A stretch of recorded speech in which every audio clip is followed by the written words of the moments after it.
Envision studying your entire life to become a mage only to fall short due to your peasant status. But having been slain and reincarnated, you're given the title of the seventh prince in a prestigious royal family. Now, with all the time and resources in the world, you can put your previous lives' knowledge to the test and let your imagination run wild in this new magical world.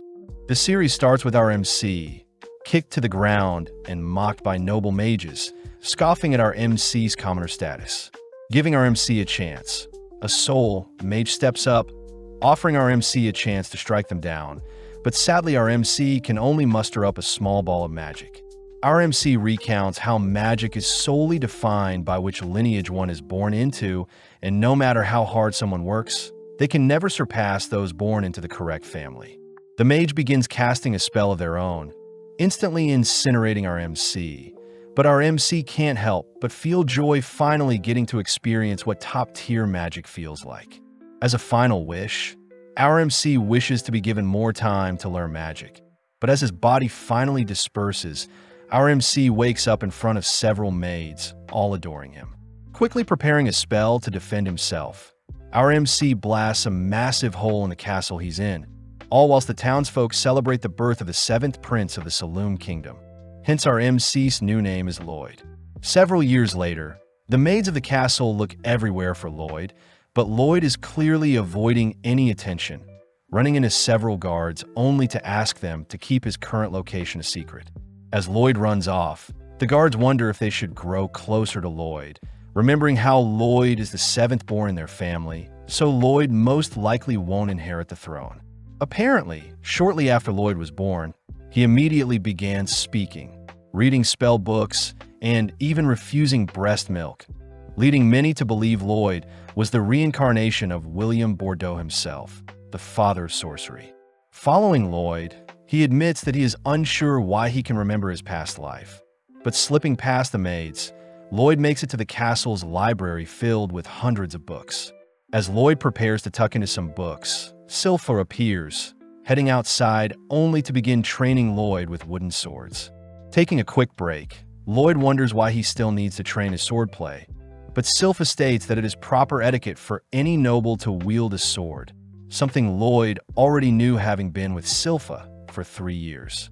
Wanting to get the training over with, Lloyd and Sylpha take a stance, both dashing toward each other only to parry each other's slashes. Impressed that Lloyd has improved so much, Lloyd knows Sylpha is still holding back, barely able to keep up as Lloyd has been secretly casting a copy spell to mimic Sylpha's swordplay. Even still, due to Lloyd's smaller body and build, Sylpha begins driving Lloyd into a corner, pushing him back.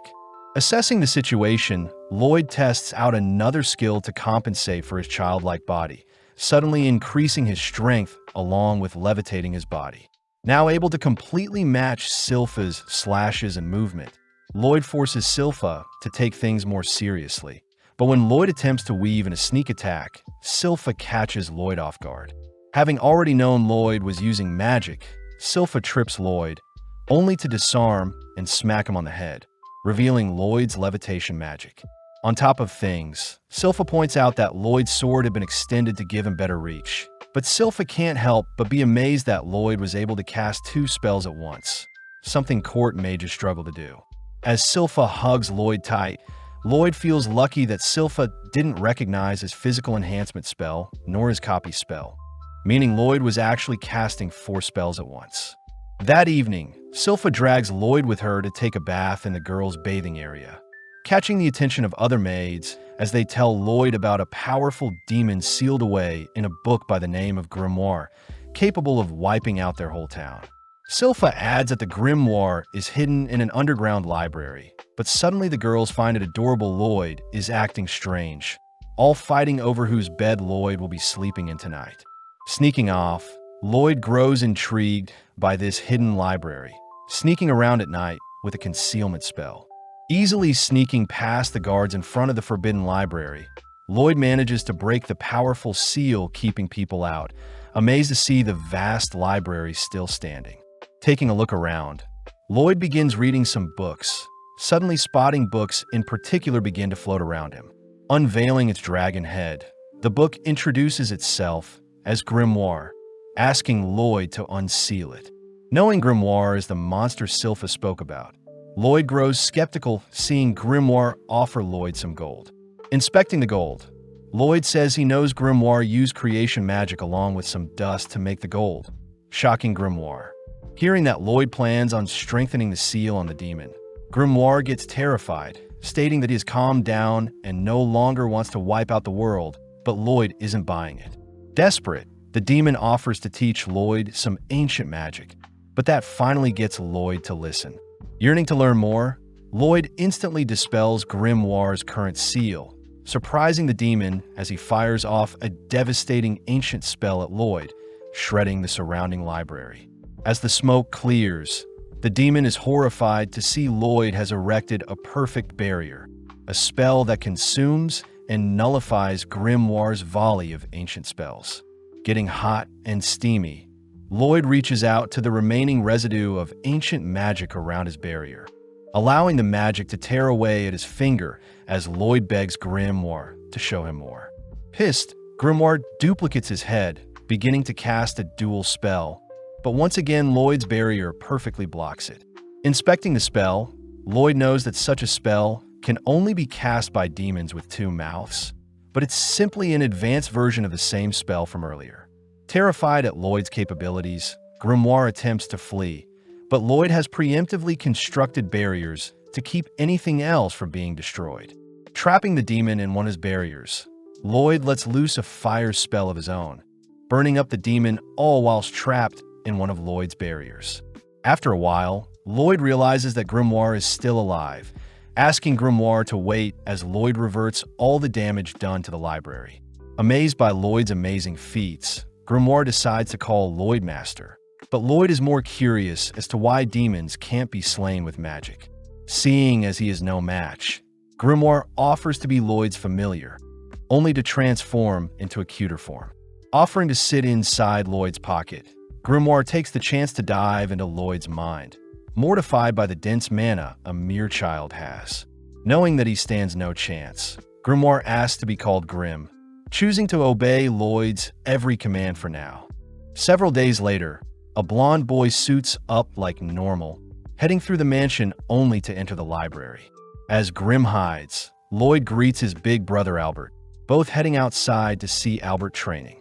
Casting a small spell, Albert knocks down his target flawlessly, something Lloyd expected since Albert is the second prince, both smart and physically capable.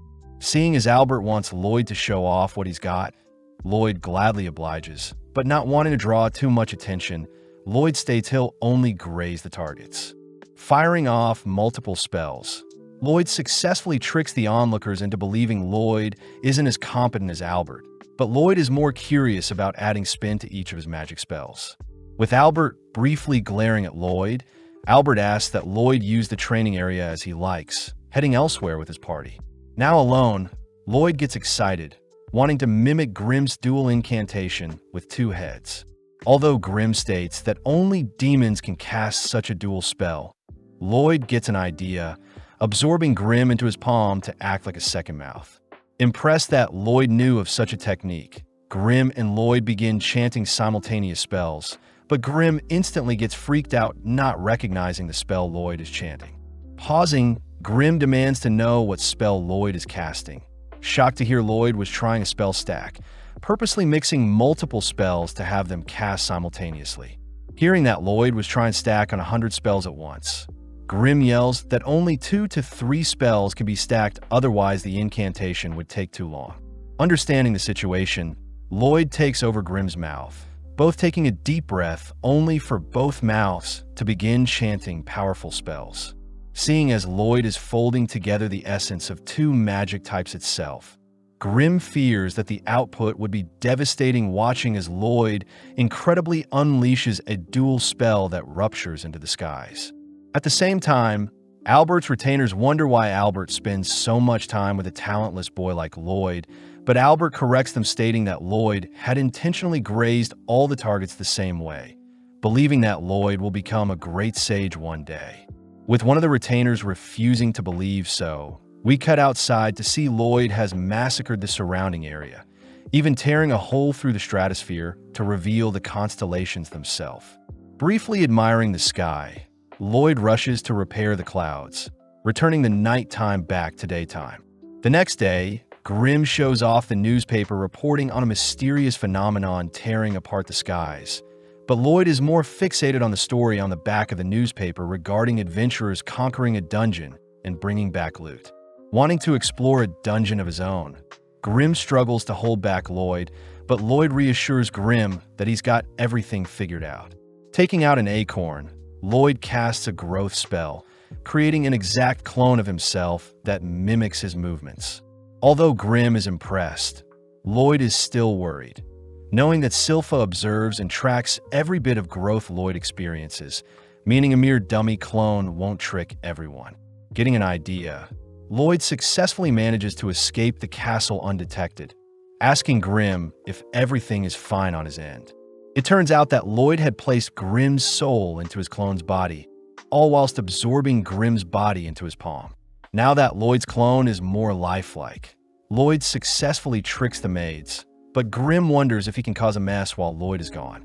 Sadly, since Lloyd can still communicate with Grimm, Lloyd thanks Grimm for all the help, flustering Grimm as he chooses to make Lloyd proud and not act up. Having flown far enough from the castle, Lloyd wonders where he can find a dungeon, suddenly halting as he spots a pink-haired girl fleeing from some monsters. In an instant, the girl sends one of the monsters flying, blitzing around only to begin dismantling the monsters, finishing off with an energy blast that shreds the monsters. Having witnessed everything, Lloyd recognizes the girl's techniques as a form of chi, something martial artists use. Having detected Lloyd, the girl calls Lloyd to show himself, but when Lloyd hesitates, the girl marks Lloyd as an enemy, rushing to his location. Not wanting to unveil his identity as the seventh prince, Lloyd manages to come up with a disguise, created using Lloyd's current looks and Albert's physical structure. Lloyd takes on the name of Robert, learning the girl's name is Tao, but Tao is revealed to have fallen for Lloyd's disguise. Having been locked away due to her training, Tao states that she'll make Robert her boyfriend no matter what, agreeing to accompany Lloyd into a nearby dungeon, since she is a B-ranked adventurer. Upon entering the dungeon, Tao begins carving through the monsters to impress Lloyd, but sadly Lloyd is more interested in the shiny ores nearby. Venturing deeper, the two strike up a conversation, learning that Tao had been traveling alone for a while. Whipping up a quick meal, Lloyd asks about Tao's chi techniques, surprising Tao since chi is very similar to mana, as chi circulates based on breathing techniques. Tao takes the chance to flirt with Lloyd, but gets surprised seeing Lloyd beginning to breathe strangely, realizing that Lloyd is trying to mimic her chi breathing. Warning Lloyd against it, Tao can't help but notice how stern Lloyd is about learning chi breathing, agreeing to teach Lloyd anything she knows, which earns her a smile from Lloyd.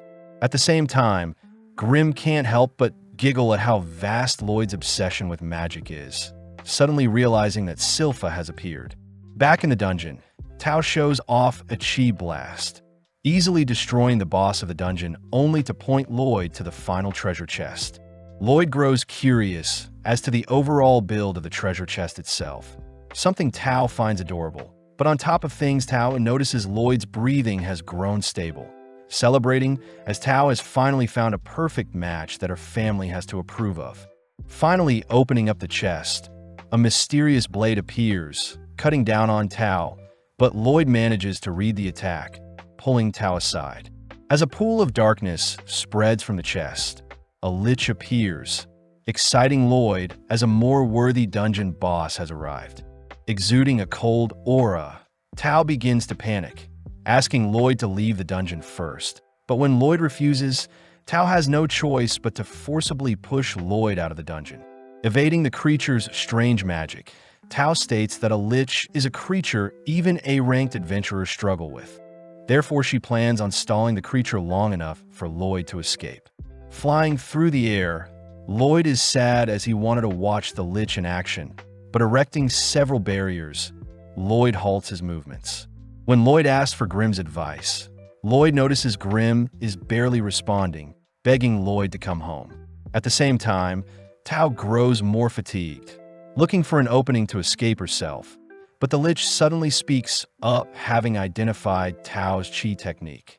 The Lich scoffs at Tao's inferior technique to magic, annoying Tao as she states that Lloyd was the only person that thought of Qi as interesting, unlike every magic user Tao ran into.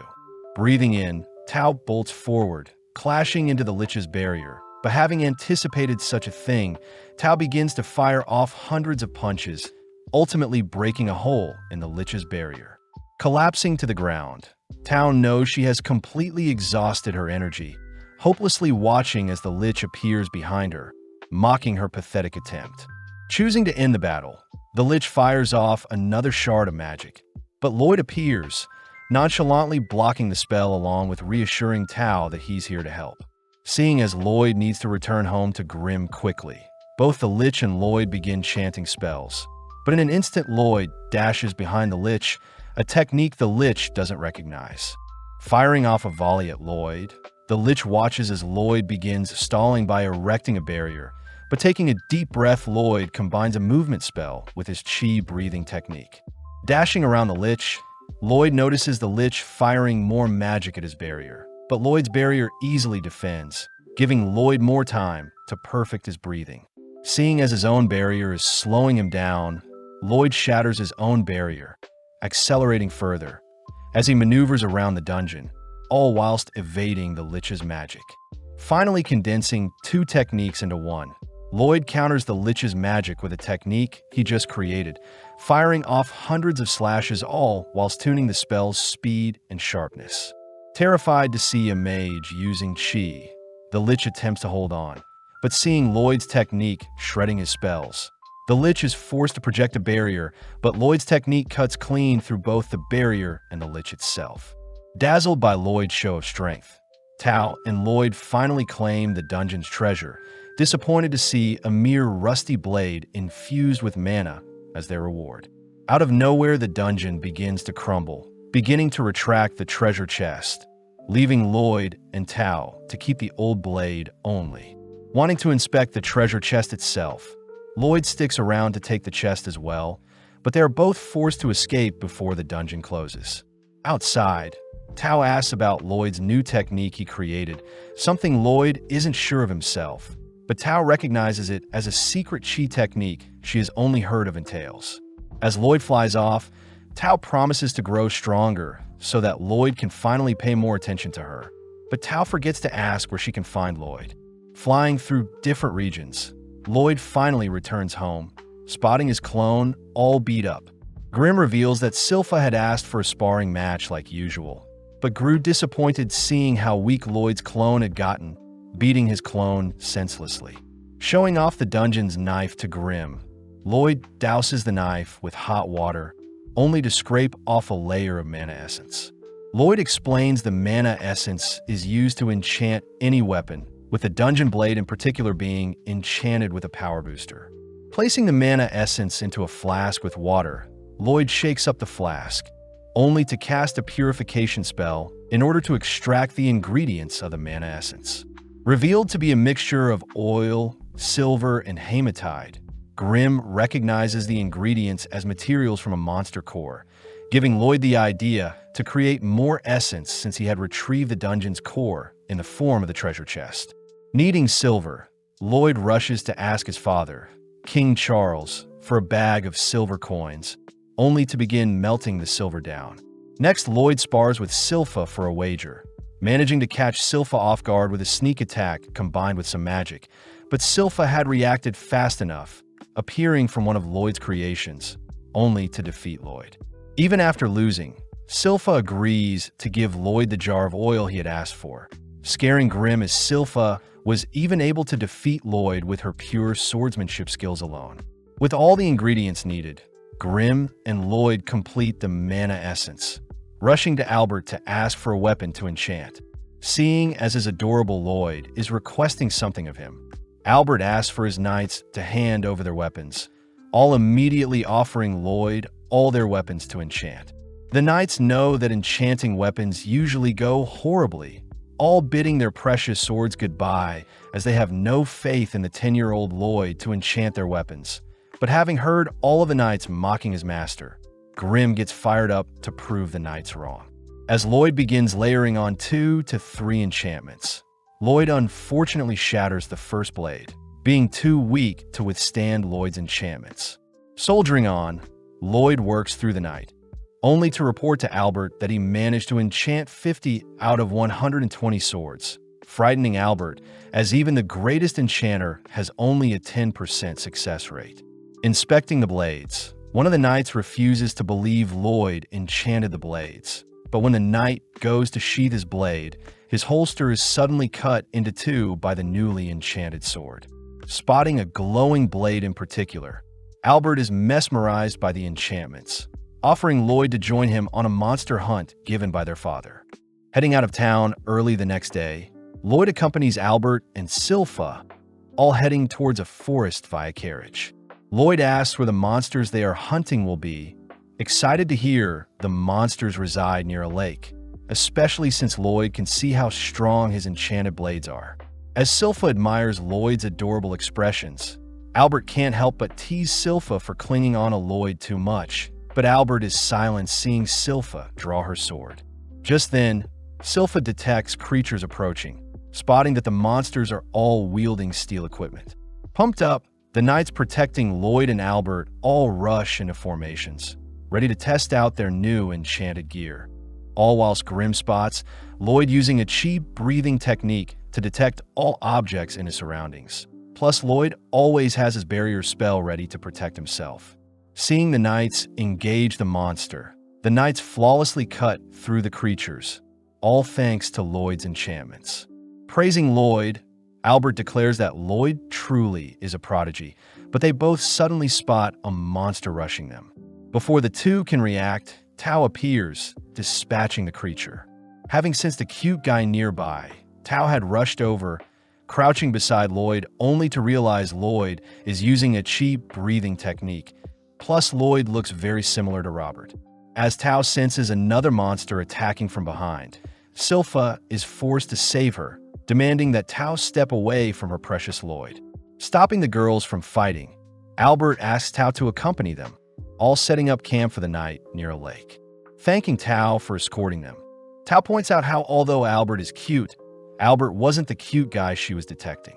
Hiding from Tao, Lloyd realizes it's his chi breathing that may blow his cover, choosing to lay low and hide in his tent for the rest of the night. But Lloyd suddenly realizes that Silpha was changing in his tent.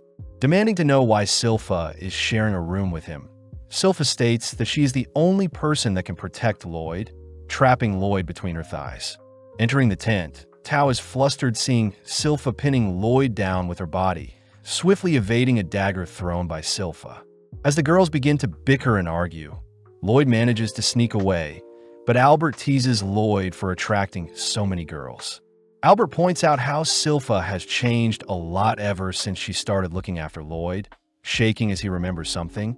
But at the same time, Silpha and Tao beat up the knights watching them arguing. As Silpha puts on some clothes, Tao says she has been hired to fix up a nearby shrine, but before Tao can leave, a monster appears smashing up a portion of the campsite. As everyone prepares to engage the creature, they all recognize it to be a bear wolf, but as the knights begin attacking the creature, Grim is seen acting weird due to the broken shrine nearby. As Tao distracts the creature, she buys enough time for Albert to draw his sword, suddenly casting an infernal spell that incinerates the wolf in one shot. Surprising everyone, they all thank Lloyd for Albert's newly enchanted sword, but Grim finally remembers that the nearby shrine used to seal a powerful demon. As the smoke clears from Albert's explosion, the corpse of the wolf, along with various other monsters, suddenly appear, giving rise to Demon Pazuzu, who had been hiding in the wolf's mouth. Pissed that people are slaying its servants, Pazuzu has its monsters attack, but Albert soon realizes the monsters have insane regeneration.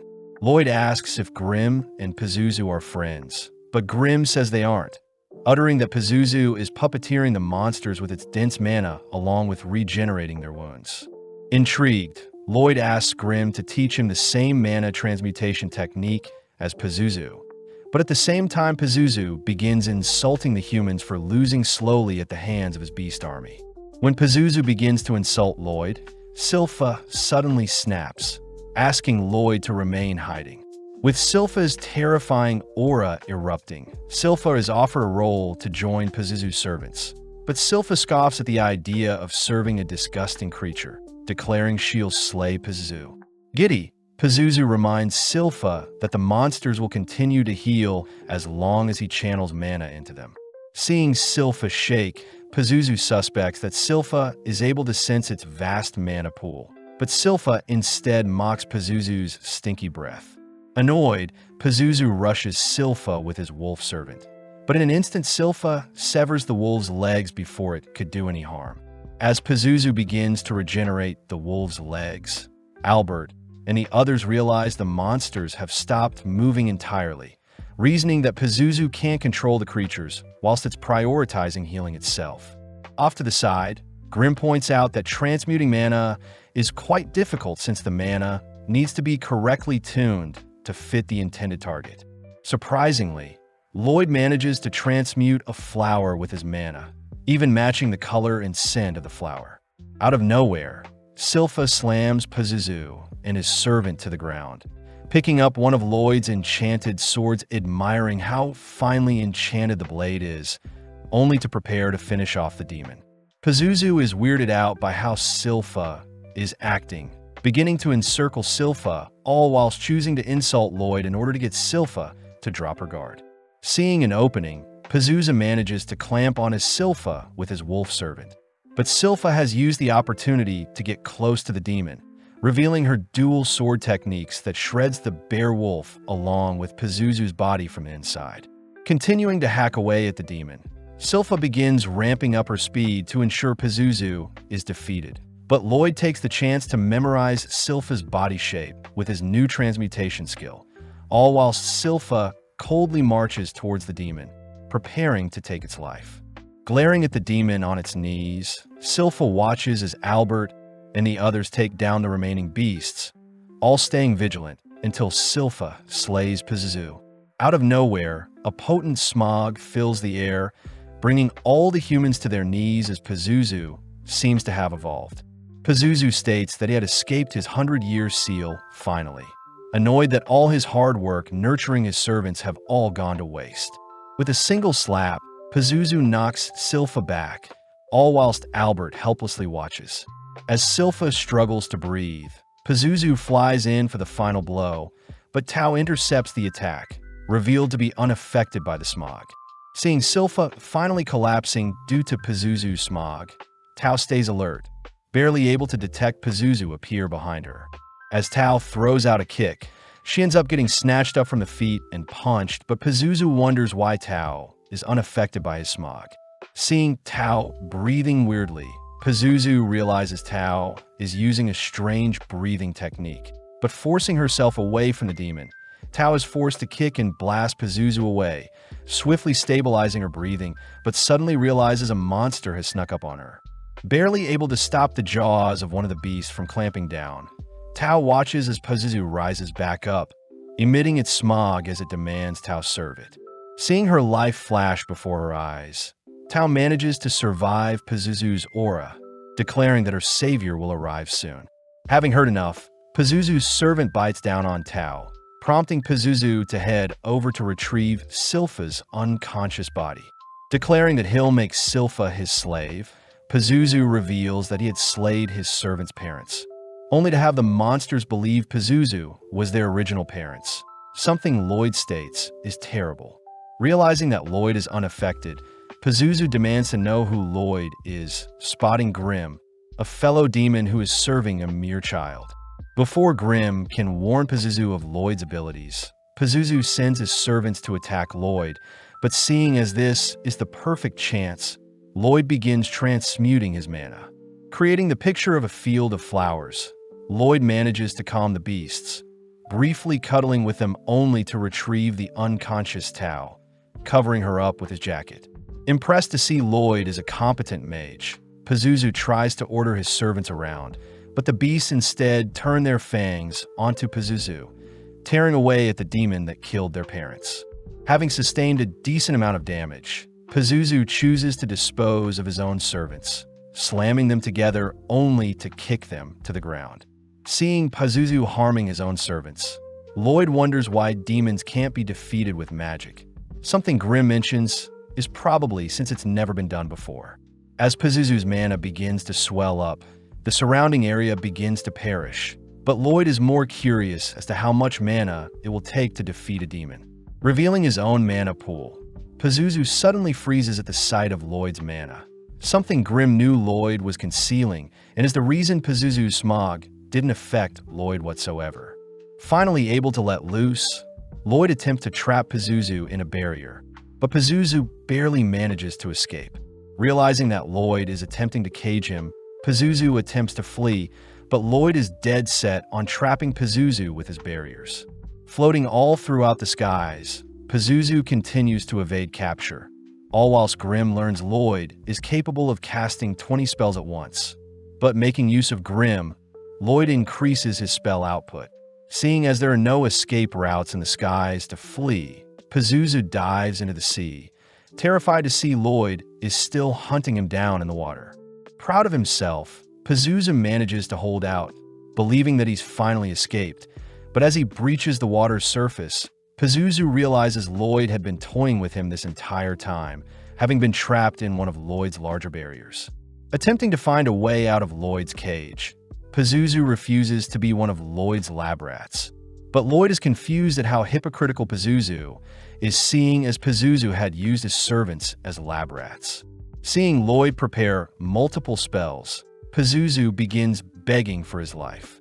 Making use of the strongest fire, wind, earth, and water spells, Lloyd forms a 100-length sequence incantation, boosting the spell's cast time by threefold, only to surround Pazuzu with his incantation.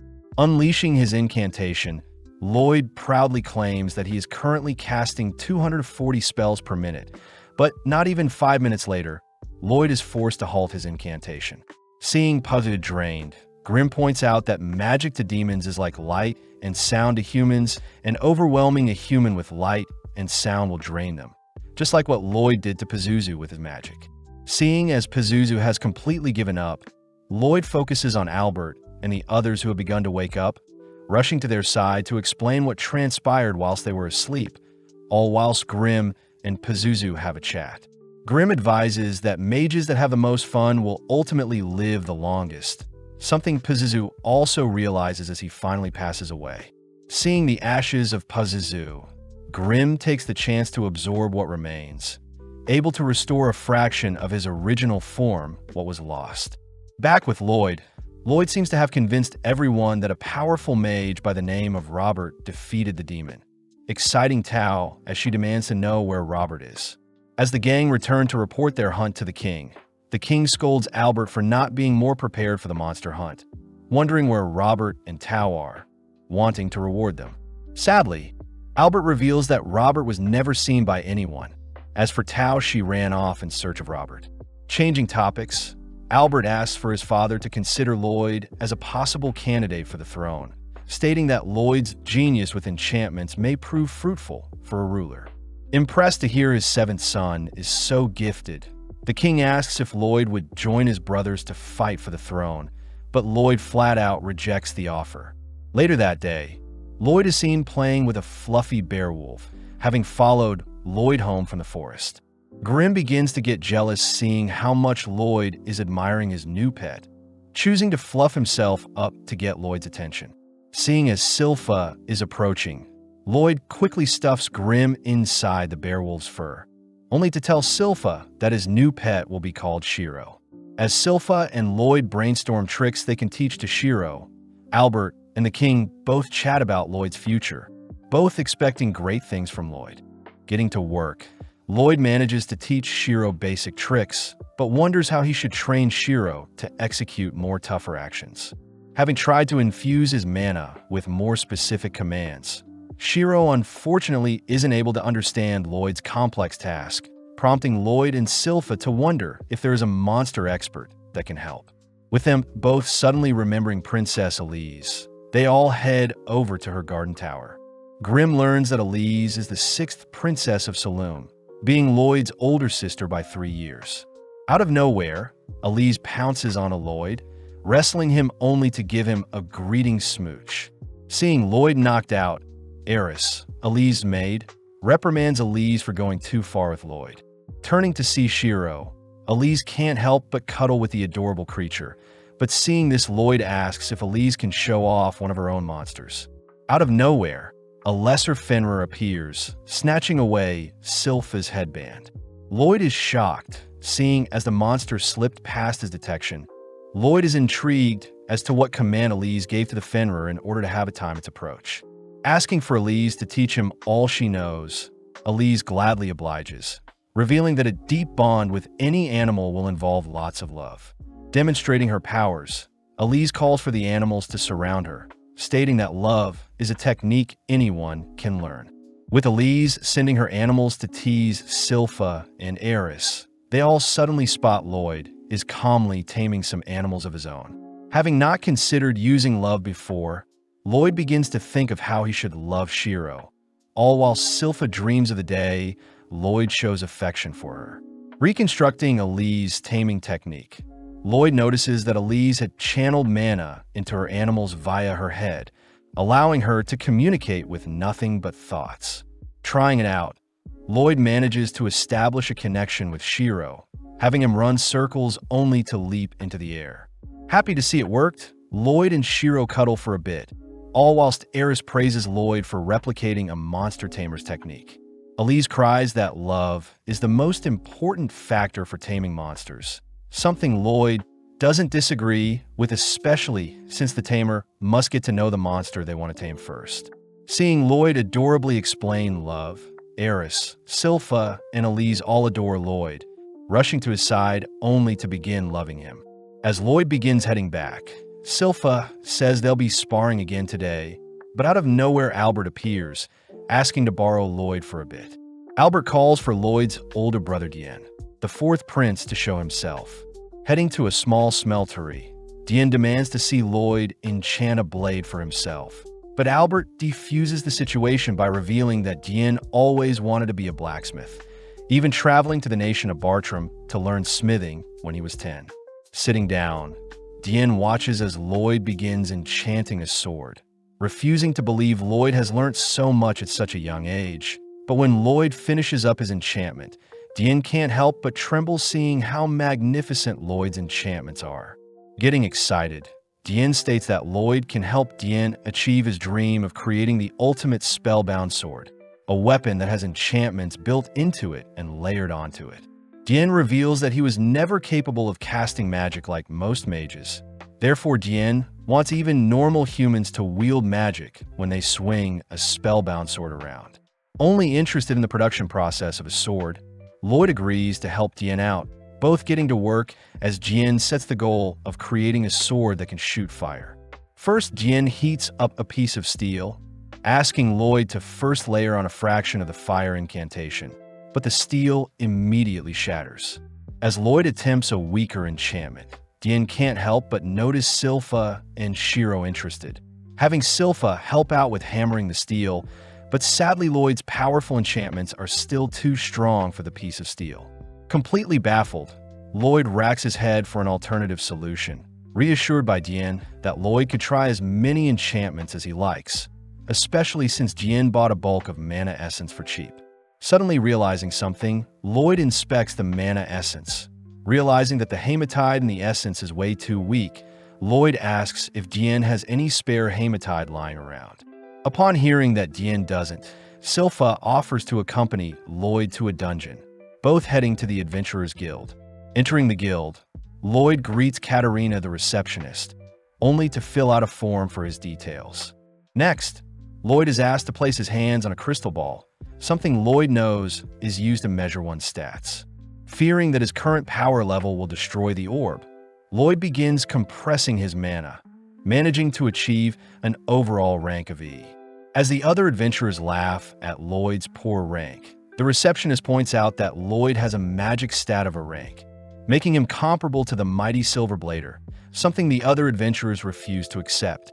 Legend has it that the Silver Blader flawlessly carved through every dungeon they entered, achieving an A-rank status only to disappear. Seeing the adventurers continue to mock Lloyd, Silpha can't help but scare the men a bit, revealing herself to be the infamous Silver Blader who supposedly vanished. When Silpha attempts to re-register herself, the receptionist sadly states that Silpha has been demoted to C rank. Unfortunate, since every party needs a B rank if they want to enter dungeons. At that moment, Tao appears offering to assist, seeing as she is an A rank adventurer, but Silpha quickly ignores her. Silpha learns that Tao had failed to find Robert, even searching various dungeons for him. But willing to compromise, Tao demands to have a date with Albert as reward if she helps Lloyd explore a dungeon. With Silpha retrieving Lloyd's jacket from Tao, Lloyd admires how interesting of a life Silpha must have had in the past, hearing that Silpha in her past had only ever failed to take down the Assassin's Guild, a ragtag group of adventurers. Having picked out a dungeon, the gang immediately set out, explaining their goals to Tao, swiftly working their way to retrieve the core of the dungeon. At the same time, Albert checks in on Diane, happy to see Diane and Lloyd are getting along well, but Albert states that a war will break out soon. Trembling at the thought of being unable to help, Diane declares that he'll create the spellbound swords to help his kingdom, spotting Lloyd and the others returning. Getting back to work, Diane and Lloyd manage to finish off their first blade, heading straight to the training area only to eradicate their test targets, terrifying everyone. Having named the Blade D-Lord, Lloyd heads to bed, exhausted from spending the entire day fine-tuning the blades along with mass-producing them. Rewarding Shiro with some belly rubs, Lloyd notes how Albert seemed awfully stiff throughout the day, but suddenly Lloyd detects a strange presence in their garden. Impressed, Shiro wasn't able to pick up the mysterious presence. As the mysterious figure begins running around the garden, Lloyd suddenly appears, asking to have a chat. When the figure attempts to flee, Lloyd simply erects a barrier, cutting off any escape.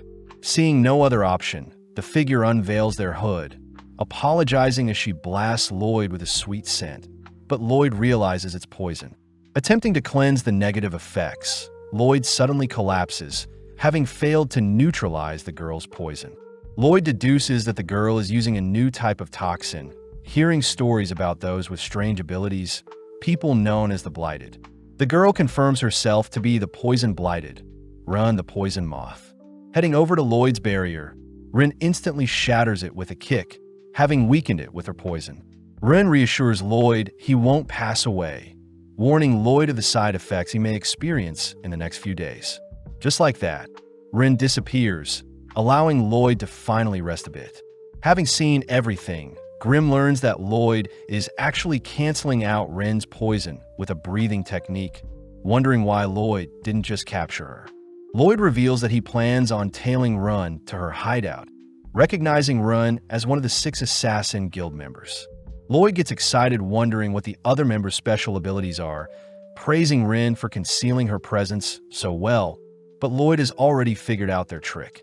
As Lloyd rushes off, Silpha and Shiro barely miss Lloyd, cutting over to the assassin members as they berate Ren for getting caught so easily. Ren states that she has discovered that the royals are mass-producing spellbound swords, a sign that there is a war coming. When Ren tries to make suggestions, the assassin members cut Ren off, reminding Ren that their leader Jade is already gone. Just then, the members detect someone watching them, forcing Lloyd to reveal himself as the members mention how they've heard great things about the 7th Prince.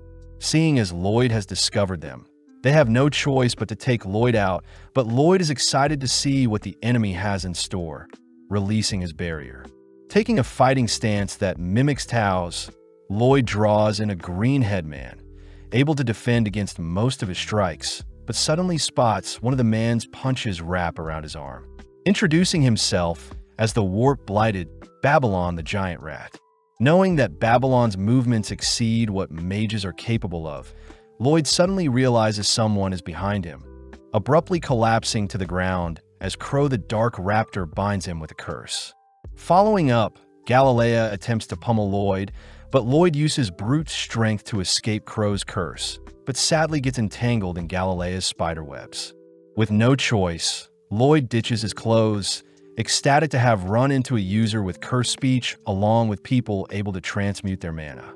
Sensing another attacker, Lloyd begins evading several slashes from Talia, intrigued to see Talia impale her own leg, only to feel the pain in his legs as well.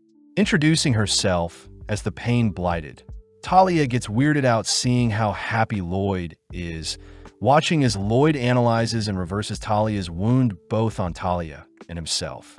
Intrigued to see how Talia's reflection magic works, Lloyd traces Silpha's battle style, terrifying the assassin members as they reveal past trauma facing the Silverblader.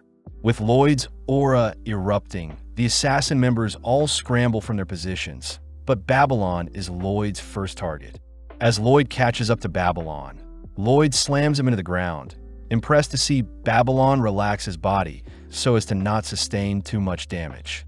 Appearing around Lloyd, Galilea, and Crow pinch him, but Lloyd predicts Crow's cursed speech attack, slipping out of the pinch and allowing the curse to blast Galilea into Talia instead. Before Crow can chant another curse, Lloyd appears behind him, dicing up and slamming Crow into the ground, perfectly mimicking Silpha's techniques.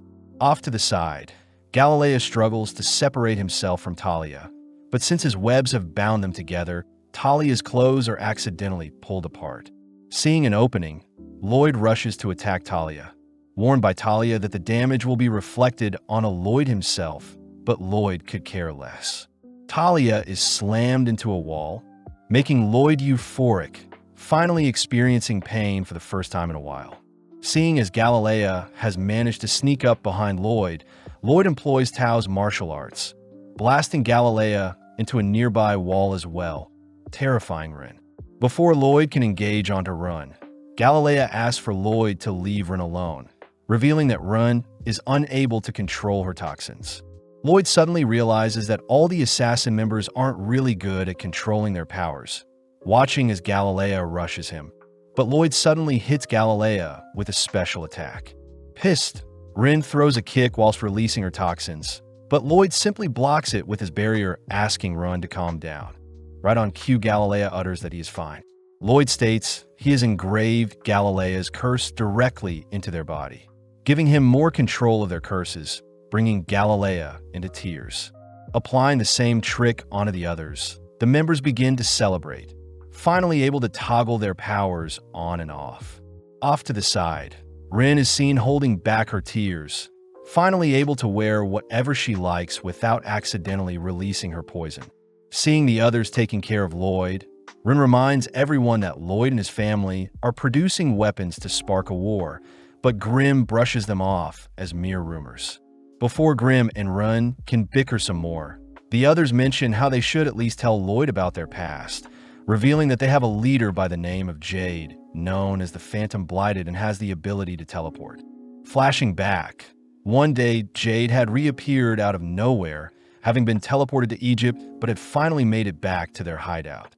Jade shows off their new guild emblem, stating that their Assassin's Guild will take the jobs normal adventurers wouldn't, and upon completion, they'll leave behind their emblem to prove to the world they can operate in society as well.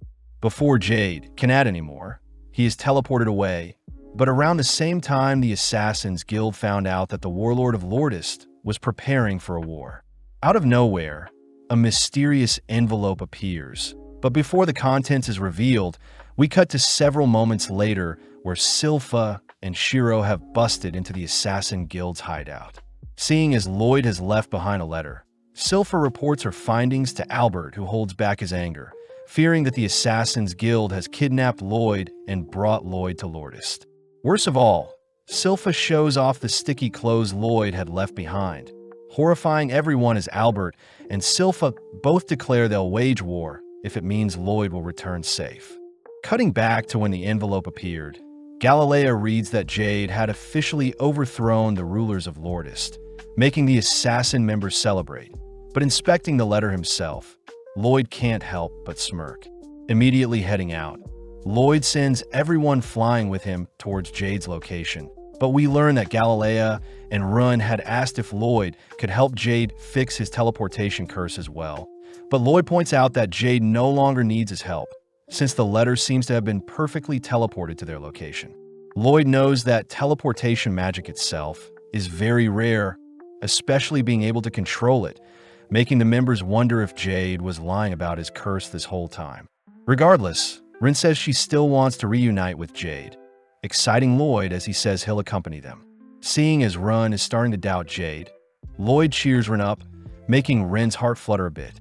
Having been flying for only 10 minutes, Lloyd is forced to stop, realizing that everyone is dizzy, but seeing as they need food, Rin runs off into the woods to catch some food. Babylon reveals that Rin grew up in the forest, wanting to show off her skills to Lloyd, but Rin is revealed to have a tragic past, having accidentally slayed her own parents with her poison. It was then when Jade took her in and introduced her to everyone, all agreeing to help raise Rin as one of their own. As the gang spend time designing clothes to neutralize Rin's poison, Rin couldn't help but break down, finally finding a family she can rely on, and even considering Jade as her big brother. Hearing such a wholesome story, Lloyd says he really wants to meet Jade, surprising Grim. Right on cue, Rin returns, whipping up a dense stew, terrifying everyone as they wonder if a prince like Lloyd should be fed such a food item. Surprisingly, Grim and Lloyd devour the stew, prompting everyone to join in, enjoying the meal like a family. Flashing back, there was a day when Jade had announced their guild members were all getting bounties, exciting everyone as they're finally being recognized as actual people. Seeing everyone celebrating, Jade reveals that he is actually the third prince to the Lordest family, adding that his family are diabolical people who all fiend for war. Jade mentions how he had planned to use the Assassin's Guild as a tool to stop his family from inciting war, but seeing as his members are all calm, Jade wonders why they're not angry at him. The members all remind Jade that they all have hidden pasts as well, therefore they don't really care what Jade's intentions are, as long as Jade remains a family member with everyone.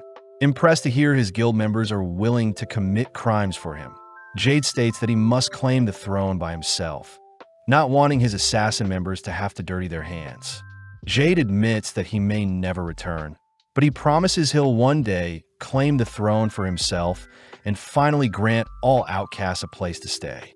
Walking the final steps towards Jade's manor, the gang point out how adorable Lloyd is when he is asleep, all reasoning they should go on ahead and leave Lloyd behind, not wanting Lloyd to get caught up in their own personal drama with Jade. Hearing this, Grim offers to accompany them, knowing that Lloyd can easily fend for himself. Upon climbing the castle walls, the gang are surprised to see a party set up for them, just like what Jade had promised in the letter. Before the gang can head back and retrieve Lloyd, they're interrupted by an egg-shaped looking man, inviting them all into the courtyard where they're officially welcomed as the guest of honor. With everyone in disbelief, Rin hugs Grim tight, getting nervous to reunite with Jade. Finally, Jade appears nonchalantly, annoying everyone as they watch Jade switch clothing, relieved to see Jade is the same as usual. Pushed forward, Rin struggles to express all the emotions bottled in her head, but seeing as everything is fine, Grim begins flying back to Lloyd. Out of nowhere, the surrounding attendees transform, all whilst Jade orders everyone to bow down, terrifying the assassin members as they wonder how Jade has Crow's cursed speech, not to mention it's way more powerful. When Rin demands to know what is happening, Jade simply offers the assassin members to the other attendees, allowing the attendees to do what they please with the assassin members. Blasting Jade with a beam, Grim cries for everyone to run, but before Grim can do anything else, Jade teleports behind him, kicking and blowing Grim away. As Jade changes his clothing, we cut to Lloyd, who has finally awoken, spotting a beaten-up Grim beside him. Grim struggles to explain the situation to Lloyd, all whilst the assassin members realize the attendees before them are actually demons from the Netherworld. Appearing beside the members, Jade reveals that he too is being controlled by a demon, Geesarm, the catastrophe from the Netherworld. Geesarm reveals that Jade is no longer alive, having struggled to hold on, but eventually Jade was forced to relinquish his body. Hearing all of this, the assassin members get pissed, preparing to unleash on a Geesarm. But Geesarm continues to reveal all the torture methods he performed on Jade in order to ensure Jade's mind would never recover. As the demons begin begging for a body of their own to inhabit, Gisarm warns his minions that Ren's body is quite poisonous, but Gisarm suddenly notices a strange marking on Ren's body. Unable to recognize the spell from Jade's memories alone, Gisarm uses his cursed speech, demanding Ren explain where she got the marking, but Ren bites her tongue to silence herself. With Gisarm cursing Ren to sell out the person that placed the spell on her, Ren fights for dear life, suddenly watching as Lloyd's barriers surround all the assassin members, only for an incineration ray to light up the surroundings. With the ray tearing a massive hole in the castle's courtyard, the assassin members look into the skies, only to spot Lloyd triumphantly appear to even out the playing field. Having scared the demons back into their bodies, Lloyd checks on the others, only to choose to heal Ren's tongue. Lloyd starts by ordering the assassin members to run, knowing that Gisarm is solely after their bodies. As the demons wonder if their master had been killed, Gisarm nonchalantly teleports behind them, ordering his minions to chase after the assassin members. But Lloyd simply blasts the demons to stall them. As two demons appear beside Lloyd, Lloyd continues to monitor Gisarm's every move, watching as Gisarm speaks a death curse that weaves through Lloyd's barrier. Seeing as it's best to dodge, Lloyd analyzes the curse, noting how the curse causes cardiac arrest and slays the target struck by the curse. Grimm advises Lloyd to flee, seeing as Gisarm's curse speech is a form of transmuted mana, a complete counter to Lloyd's mana barrier, as the mana barrier can only block spells created from mana. But seeing as transmuted mana is a different form, Lloyd's barrier won't be able to block Gisarm's attacks.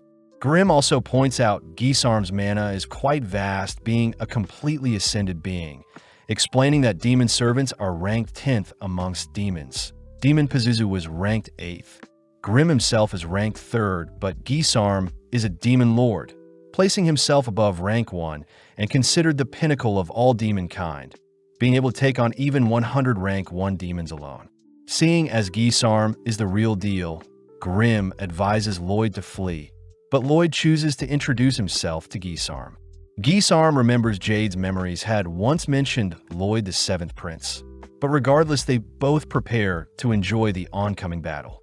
Grimm continues to beg Lloyd to flee, stating that any mana attack will barely scratch a behemoth like Gisarm. But making the first move, Gisarm fires off a small projectile, instantly shattering 2 layers of Lloyd's barrier.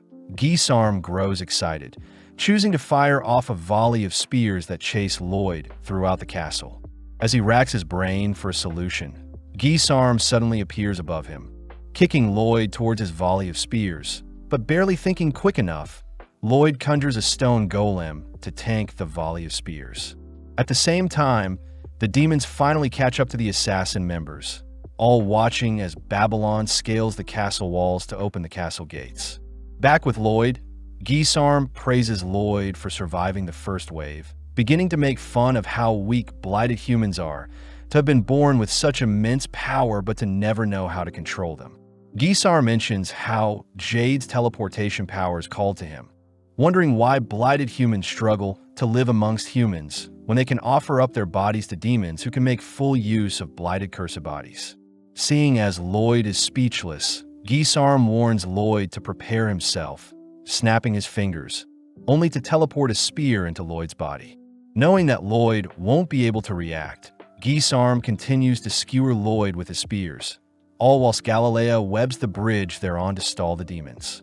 Seeing as the demons are still pursuing them, Crow curses them to fall, allowing Babylon to finally open the castle gate. But seeing as the demons have broken free from the webbing and curse, Talia steps up. Placing the demons in her sight, Talia slashes her own leg, ordering the others to leave without her. Seeing the demons regenerating, Talia simply continues to hack away at her own body, stalling the demons for the others to flee, but unable to leave his family behind.